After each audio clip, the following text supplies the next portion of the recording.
According to the Wall Street Journal, Gen Z graduates are facing the worst job market in over a decade, despite the average CEO now making over 300 times more than the typical employee. And while layoffs have already reached their highest level since the Great Recession, AI is set to eliminate nearly half of all entry-level jobs just within the next 5 years. Raising the question, when did the job market become nothing more than a circus of greed? While the modern job market couldn't be further from the simplicity of the past, when getting a job actually meant stability and the ability to provide for your family, decades of unchecked corporate efficiency and political neglect have transformed a job market built on newspaper ads and help wanted signs into one run by algorithm-driven platforms like LinkedIn, where the average hire rate sits at just 0.05%. Where to understand the root of the shift, I spoke with Brian Creeley, a corporate recruiter, career coach, hiring manager, and HR professional for some of the world's largest companies, and creator of the YouTube channel, A Life After Layoff, who explained what he believes to be the main culprit behind this job market collapse. It all boils down to one major thing. It's the shareholder, the return on profits. Every year,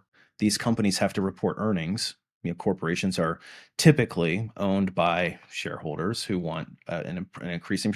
Like if you look at a company the size of Amazon, this gargantuan level company, like how do you keep on squeezing 3, 4, 5% growth every single year? It gets to the point where these huge corporations almost implode in on themselves because you can't keep on wringing it out. And labor is the number one expense for most companies. So when they're looking at how do we shave costs, it's labor is the very first thing. I was just actually watching this. It was the CEO of Starbucks. He was talking about how he's trying to figure out all of the challenges that they're experiencing. Like it's been like quarter over quarter for the last like 5 or 6 quarters, where it's decreasing revenue for U.S. based Starbucks stores. And he's sitting there talking all about like the reason why he thinks it's a problem is it's the the customer experience and the way the menu is structured and how people feel when they're in line. And I'm sitting there thinking to myself, no, it has to do with what the product costs. And I could, like, honestly, unless I'm being treated completely poorly, I could care less what the customer experience, they remember my name or spell it right on the cup or whatever. It's how much it costs. But he's not addressing the cost of the product, but they have been having layoffs. So it's like his mentality of how do we make more money or stop the bleeding, so to speak, isn't maybe we should lower prices to get more volume because prices have gotten so far out of whack, but rather first mover, first thing they're looking at is labor cost. What it seems to be is a complete lack of just a moral compass. It's when do you reach your satiated points? Like I think with the Starbucks example, I mean, as a customer, I don't actually drink coffee, but if I went in there and I was going to get a $7 cup of coffee that probably has like 1,000 grams of sugar in it, and I also knew that the person behind the desk or the counter is making, whatever it is, $11 an hour. It's like that just it feels like I'm drinking like just greed. It's like literally just coffee flavored greed.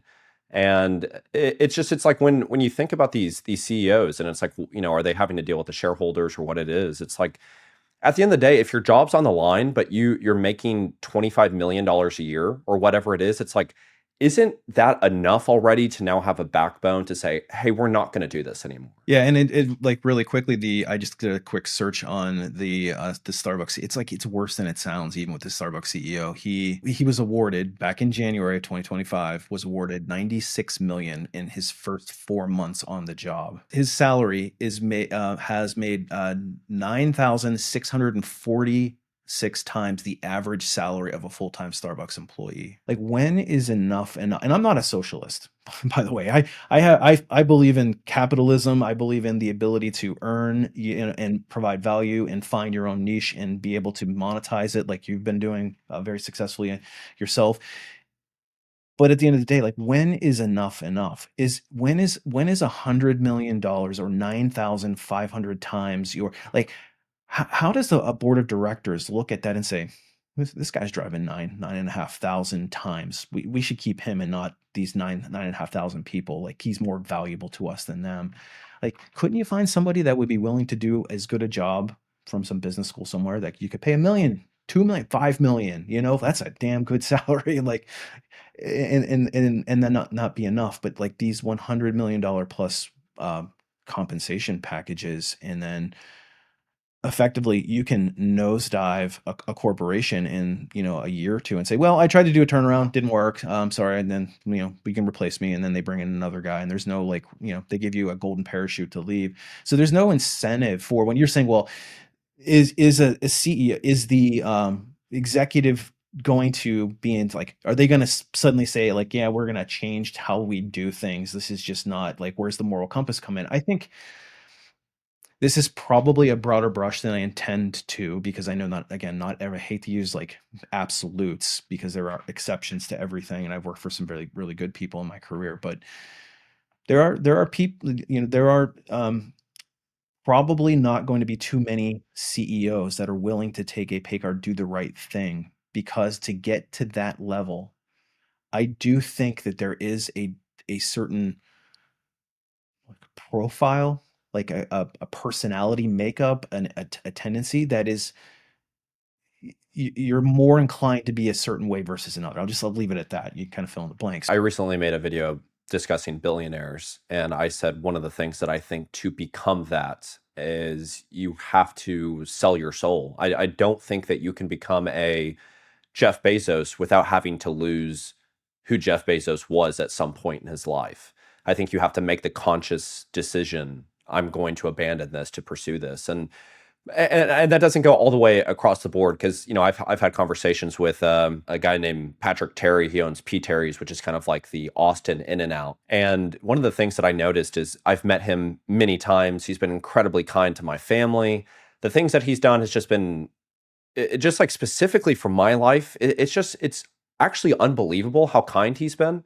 Been eating his food since I was, young. It's been a great experience, and I wanted to share him. I've shared him now twice on my channel, and the amount of people that said, like, I was a sellout, I hope that I made a bunch of money doing this and all these things, and it's like, how are you not listening to what he's saying? I mean, all I got was an oatmeal chocolate chip cookie both times. I'm not making like, this is just somebody that cares, and it's possible. But I think when you look at, like, from a consumer perspective, if I'm going to go have P. Terry's, I go to P. Terry's because of the overall, everything about it. It's affordable. The employees there are genuinely very kind and caring. The food is great. And you can tell, like, in the building, there was care that was put into it. But to become a CEO of something like McDonald's, I mean, that's a soulless company to begin with. And so how could you be someone with integrity and then become the head of the ship of an already rotting boat? It's like you have to be rotten somewhat already. There is the chief financial officer for PepsiCo almost gloating about, well, we haven't really found the point to where people are pissed off enough that they won't buy our product, so we're just going to keep on jacking it up. We're going to look at, figuring out other marketing channels to get it in front of even more people. And he was, like, real cocky about this, to, like, and like, I'm sitting there thinking, like, this guy is so disconnected from the American people. And it's worldwide, really, but the American people are struggling. And this was at the height of, like, when we were having that massive wave of inflation. I think it's kind of picking up again a little bit, but, like, the massive wave of inflation at the grocery store. And his interview on CNN or whatever channel he was on, CNBC or whatever, gloating about how they haven't found the point to which people have said, we're no longer paying for your product. Well, guess what? They found out that point. Now Pepsi is completely struggling. That guy ended up leaving and going where? Disney. He went to Disney. And guess what? They had the same interview gloating about Disney's, how they've raised the prices. They haven't found the price point yet to which the American family is no longer affording the Disney vacation. So they're keep on, like, here's the amount that people are saying, screw you. And they keep on, like, we haven't found it yet. Instead of saying, this is enough and we want to make this an affordable experience, like maybe for the guy from, like, Arizona Tea, this is the point where we feel that it's we want to stay. He keeps on raising it, and I'm going, this message seems really, really eerily similar to the Pepsi one. And then I, like, looked at it, I go, this guy sounds the same. So I Googled it real quick. Yeah, the same dude moved over to Disney and said the exact same thing. And it's like, that's the mentality that you're up against. Exactly. And it's unfortunate because you want to have these constructive conversations. And I think especially since we've become so politically divided, when you call out a corporation for acting out like that, then you're automatically labeled like a communist or a socialist. And it's like, no, this should be unacceptable. Like we shouldn't be eating poison. There shouldn't be to where just in the past 3 years, 30%, there's been a 30% increase in homelessness. And going back to, I do believe that the average human is kind, but I think that, the people that rise to to be the captains of these soulless ventures, I think that, those are kind of more inherently not as good people. But, um, y- just the fact of like to humanize it more, child poverty has increased 22% in just the past couple of years. I mean, to think of anybody that has a kid, to think about your family, your kids facing poverty, and it's increasing that fast in the United States.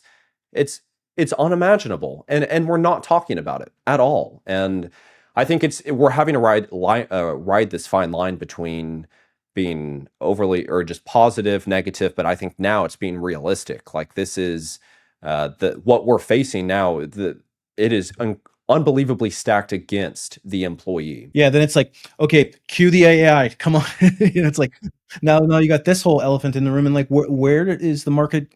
You were in the banking industry. Like where is that going to impact? But just taking your average branch that you go into, like how is that going to impact?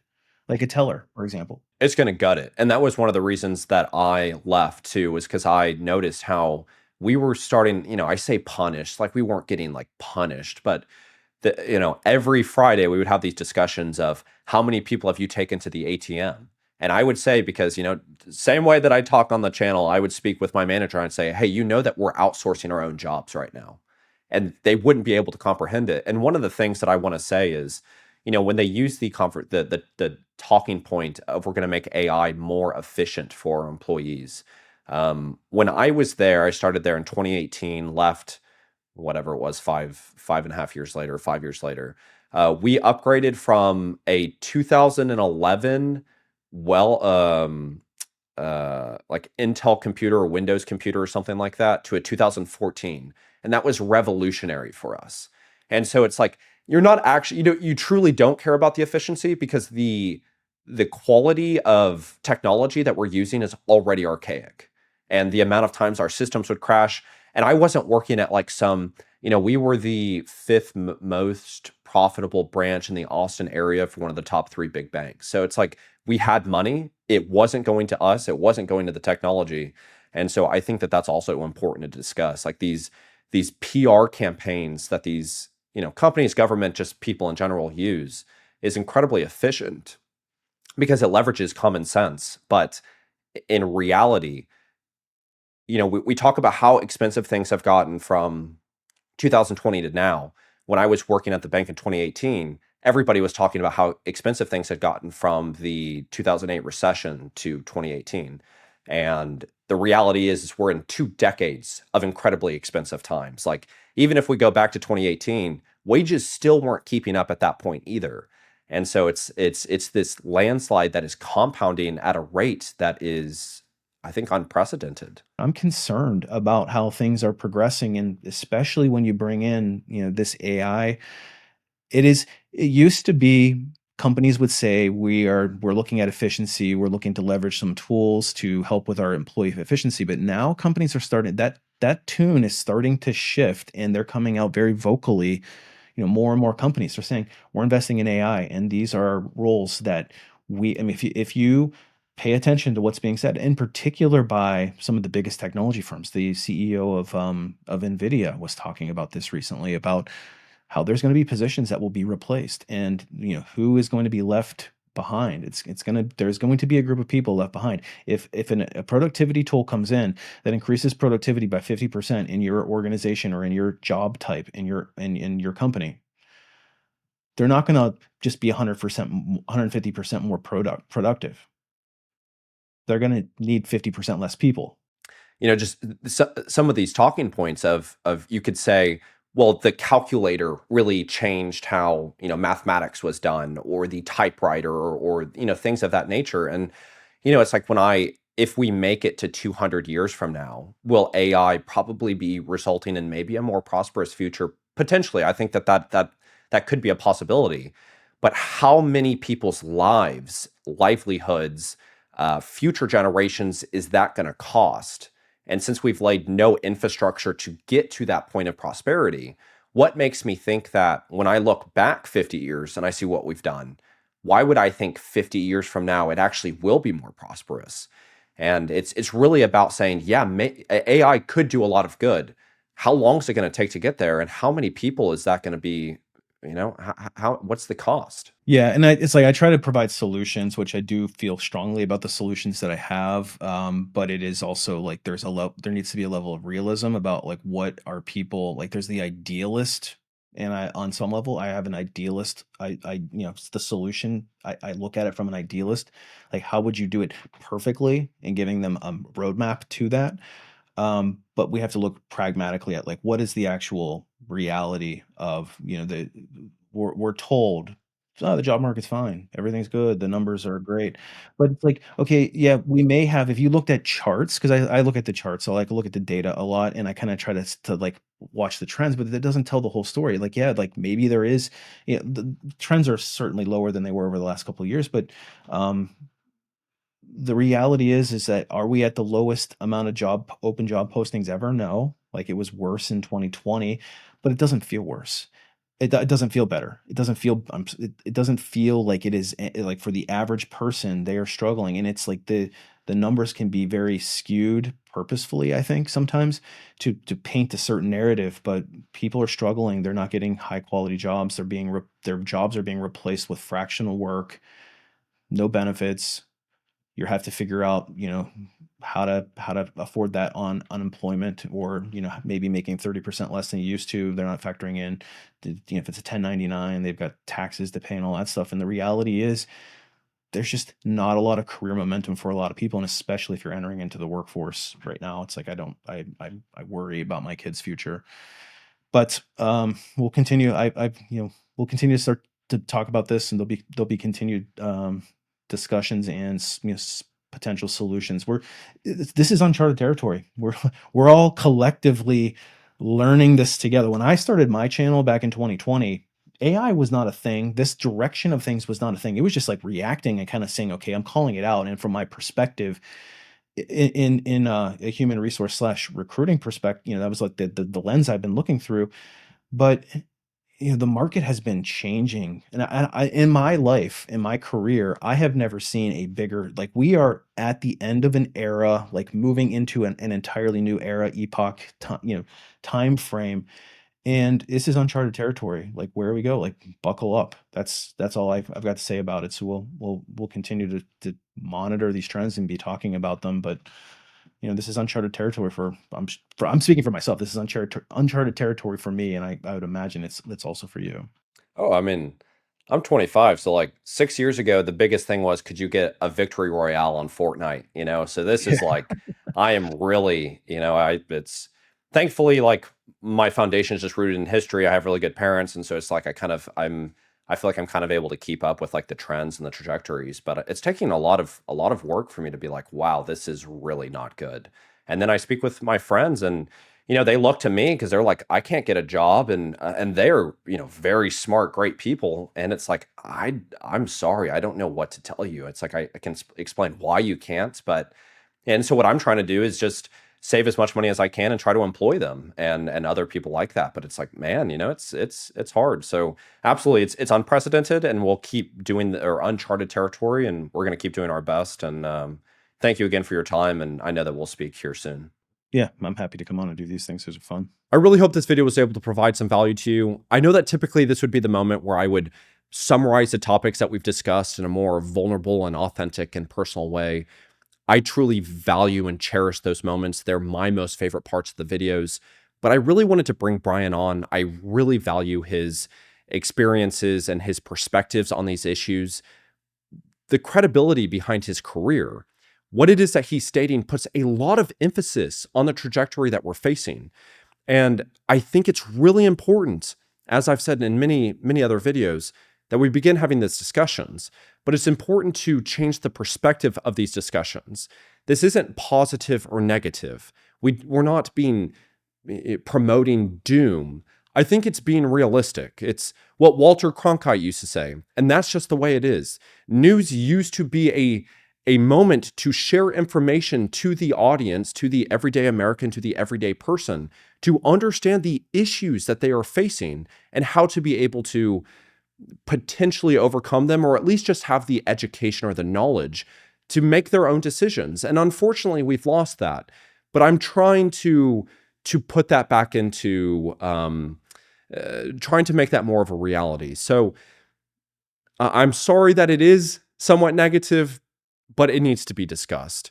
The next couple videos that I'll be breaking down very heavy topics, and I hope that I can continue to do the best I can with those and provide the conclusions that we all love. To end this video, I provided a clip that I believe summarizes the absurdities that each and every one of us are facing. It's truly sickening, but I recommend that you still watch this clip. It shows just how beyond how deeply disconnected some of these individuals in power are compared to what the everyday person is facing. So thank you all so much for your time. I hope it provided value to you. Until next time, bye-bye. I'm all for innovation and marketing, but the idea of having cereal for dinner, is there the potential for that to land the wrong way?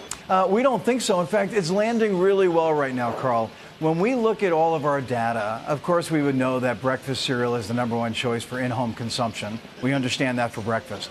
It turns out that over 25% of our consumption is outside the breakfast occasion. A lot of it's at dinner, and that occasion continues to grow, as well as the snacking occasion. But cereal for dinner is something that is probably more on trend now, and we would expect to continue as that consumer is under pressure.